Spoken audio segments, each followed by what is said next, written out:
Welcome, ladies and gents, my name is Curci, and we are going to ask the all-important question of, is Assassin's Creed Syndicate better than Assassin's Creed Unity? Yup. Although that's not exactly saying much, because Unity was a broken, really boring garbage game, and Syndicate is just not that. So where exactly does Syndicate rank in terms of all of the Assassin's Creed games? Well, if we say Assassin's Creed 2 is the best game in the series, followed by Assassin's Creed Black Flag, then we have Assassin's Creed Brotherhood, the original Assassin's Creed, and then we would put in Assassin's Creed Syndicate. And then all the others would go below that, keeping in mind I never played Assassin's Creed Rogue. So what is it that Assassin's Creed Syndicate did that was better than Unity? Well, it did what Unity was kind of expected to do. Sure, it's not really showing its new next-gen-y kind of Assassin's Creed. It's very standard procedure. It does a lot of things that you would expect to see in an Assassin's Creed game. It actually cherry picks a lot of the positives from Unity. For example, the Assassination Missions and some of the up and down free-running parkouring. Those are two of the major things that were pulled from Assassin's Creed Unity that worked in Assassin's Creed Unity. We'll start with the free-running because that was really one of the big selling points of this entire series originally. So in order to scale up a building, you have to let the game know that you want to scale up. If you're scaling down a building, you want to let the game know that you're scaling down, and that's just hitting either A or B. Now, this was implemented with Unity in the effort to try and eliminate fall damage, and for the most part, it does that. I actually don't think I died from fall damage in Syndicate ever. But Syndicate does what every other Assassin's Creed game has been guilty of doing, or what it has kind of struggled with, which is sometimes your character doesn't want to do what you want that character to do. This is going to be a problem with every Assassin's Creed game. I'm convinced that this is not going to go away. This is going to be a problem that is always existing. The developers have had years to try and fix this, and it never gets fixed. So yeah, we're just going to have to deal with the fact that the free running in Assassin's Creed isn't as good as it probably should be. Which I imagine if we create an Assassin's Creed game where the parkouring and the free running is flawless, tack on a good story and good combat, you're looking at one of the better Assassin's Creed games ever. That is not what Syndicate is, however. We also brought up combat. Unity tried to make an attempt to change the combat, although its end result really didn't change all that much. You basically time a lot of your strikes, it'll eventually counter. It took away like the counter insta-kill and the kind of chaining attacks, but Syndicate really adopts something that is very similar to something you would see in a Batman Arkham game. The big calling card for that is that, hey, there's an indicator above that enemy's head that's signifying that he's going to attack. I'm going to hit B. So I will counter, and then I will be able to hit my opponent. Now, it isn't exactly copy and paste Batman style. That's why I said in the review it was very Batman-like, but it's not exactly something that you would see in a Batman game. I just want to be very clear. I'm not saying that Assassin's Creed Syndicate has Batman combat. It's Batman-like. They're taking cues from something that has worked, but they're making it their own, something that Mad Max should have done, or any WB game, really. But my point being is that it did have its own little twist to kind of make it feel like it did belong in an Assassin's Creed game. The fluency and the smoothness of the combat, where you see your character is about to block somebody, but before he actually blocks, he turns and he looks, and then he blocks. But also there's break defense. Sometimes you're going to have to break the defense of your enemy in order to do damage. Other times you might have to get a chain kill, because chain kills are thing in this game, although they're a little bit harder to execute than in, say, Assassin's Creed Brotherhood, where Brotherhood was the first one to introduce chain killing. I did enjoy the combat for the most part. If you're looking at it from a wide spectrum, it was a step forward for the combat. I even said that for Unity. Unity did do differences with the combat, and it did make it a little bit better, but it wasn't exactly as different as it should have been. Syndicate really takes that difference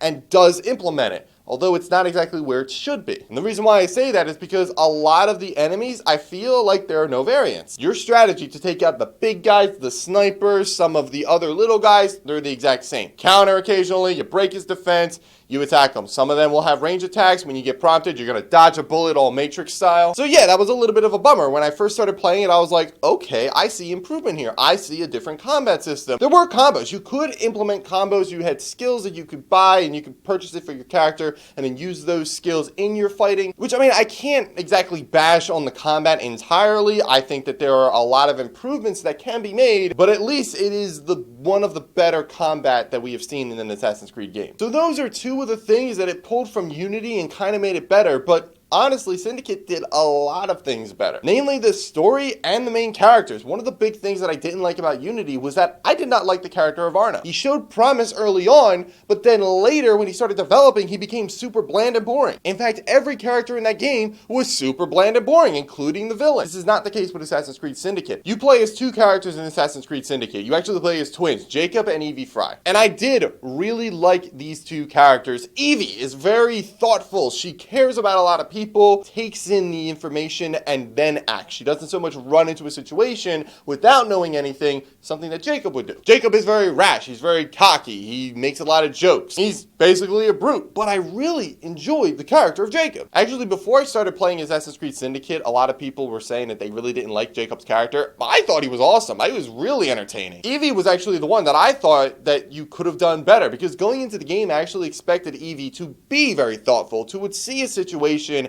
and observe it before acting. But I actually expected her to be very cold. I didn't expect her to want to help out all these people, or to want to care about these people, or to maybe develop relationships with these other characters. I actually expected her to be really closed off. It was all really about the mission. Jacob is more like that. Jacob is the one more about like, I really would rather not help these people if I don't have to. I really want to focus on what my goal is. I'm not going to say that I didn't like what we got. I'm just saying, could have been better. Now, each of these two characters has their own set goal. Sure, they all have the general goal of retaking London from the Templars, which is really the whole point of the game. But they each have their own sort of little objectives. Jacob wants to go out into the city. He wants to recruit these people for a gang that he calls the Rooks, and then he wants to rebel against the Grand Master Templar known as Crawford Starrick. Now, Crawford Starrick is really a great villain. The first time you ever see him, he throws a line like, "Gentlemen, this tea was brought to me from India by a ship, then up from the harbor to a factory, where it was packaged and ferried by carriage to my door, unpacked in the larder and brought upstairs to me.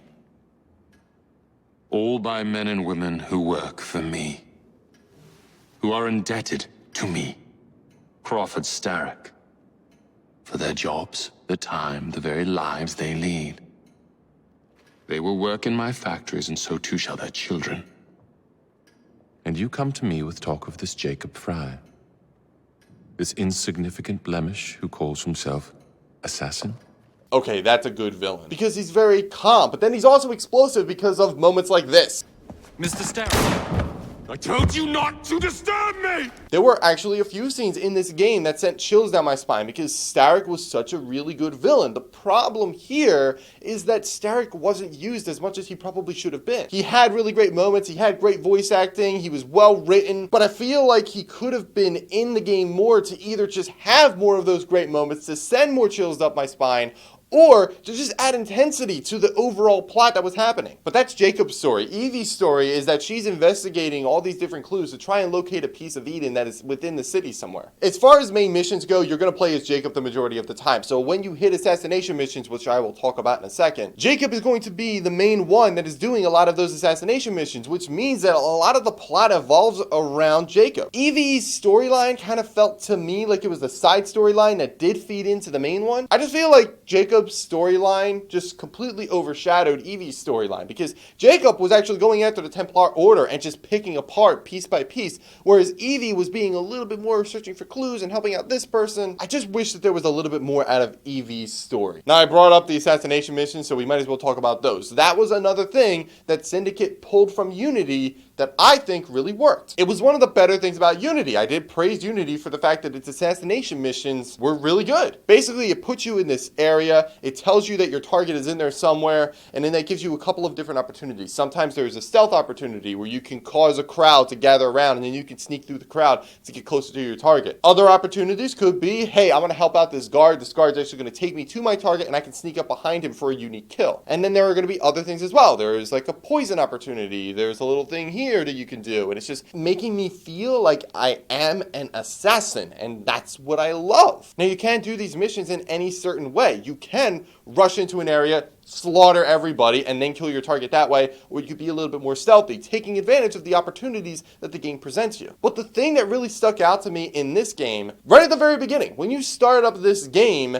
it does something that we haven't seen since probably the first Assassin's Creed game, where you get introduced and your character's already an assassin. It really just forgoes an origin story. Brotherhood and Revelations also did not have an origin story, but I guess you could really kind of argue and say that, well, Assassin's Creed 2 covered Ezio's story. But the game starts up and it just goes, oh yeah, that's Jacob and Evie Fry. Boom. Everybody knows who they are. They're established assassins. All right, go kill your target. Now, after you kill your target, the game cuts to this sort of cutscene that's really glitchy, but it's glitchy by design, where your character, whether it's Jacob or Evie, are holding their victim and talking to them. But every time the victim talks, it cuts to this version of them that's walking around totally fine, looking directly into the camera and kind of explaining their part in the overall plot. I'm watching this and I noticed it right away, and I was like, that's something that we did in the original game. And then after the character dies, your character, whether, again, Jacob or Evie, takes out a handkerchief out of their pocket and wipes it across the neck of their enemy, and there's blood on it. And I'm like, that's what Altair used to do with the white feather. Because in the original Assassin's Creed game, after you killed a target, it had that same kind of cutscene conversation where the character that you just killed is explaining their role in the overall plot. And then after they die, Altair would take out a white feather, wipe it across the neck to get blood on it, and then he would use that to turn it into the Assassin's Bureau to kind of say that, okay, the job's done. It was just a little minor detail. It had no impact on the gameplay whatsoever. It had no impact on the plot whatsoever, but it was still something that I appreciated because I was like, okay, I see what you're doing. If you were to ask me, would I recommend this game to other people? Nah, I wouldn't recommend it. I'm not going to say you have to go out there and you have to play this game. I'm not going to discourage people from playing it. If you want to go play it. You might find a good time here. Because there's a lot of things that Syndicate does well. It's just, it doesn't really stand out from the pack. It doesn't do anything truly mind-blowing. So yeah, I mean, I said it in the review. Assassin's Creed Syndicate, it's pretty good. It's not great. It's there. Take that for what you will. Anyway, guys, thank you so much for watching, and I will see you next time.